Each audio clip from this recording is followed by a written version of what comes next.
Good afternoon. I'm Officer Jason Willingham with the Tulsa Police Department. I'm currently assigned to the Headquarters Division as the Crime Stoppers Coordinator for the department. And I'm Officer Leland, actually. I'm also assigned to the Headquarters Division, current assignment Public Information Officer for the Tulsa Police Department. We're here today to discuss financial crimes and identity theft. Recently, a detective in our financial crimes unit went over to Oklahoma City and was to a class taught by the FBI. It was centered basically on identity theft.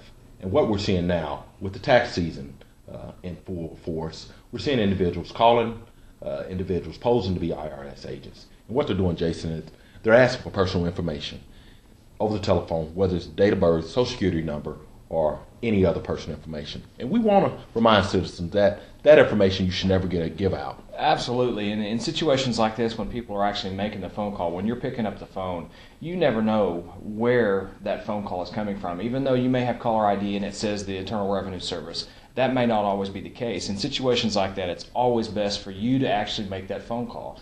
Get the phone number from a reputable source, the phone book, places like that, and actually dial that number yourself so you know exactly who you're talking to before you give your personal information to anyone.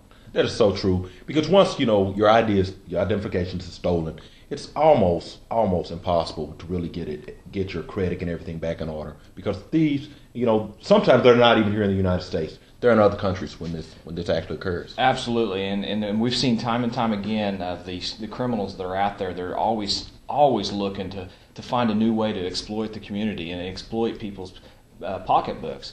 In years past, this segues into another section. In years past of the police department, we've always kind of relied on four methods of communicating a message to the public. Mm-hmm. Typically, it was the local media, the four local network news stations, yes, as well as the newspapers and radio. With the current society the way we are such a hurried and rushed society that it has become important for us to look at other mediums to get our message out to the public.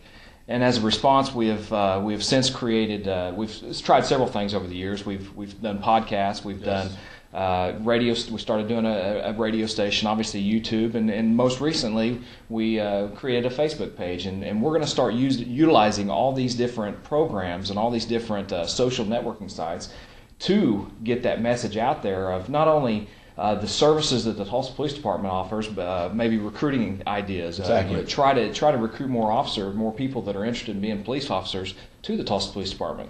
Yeah, because we know this is a 24-hour society, and people are not just waiting for that early morning newspaper or 6 o'clock news. There are those of us who are sit at our desks or wherever we're at, and we're checking our Blackberries and we're checking the internet to see the latest updates.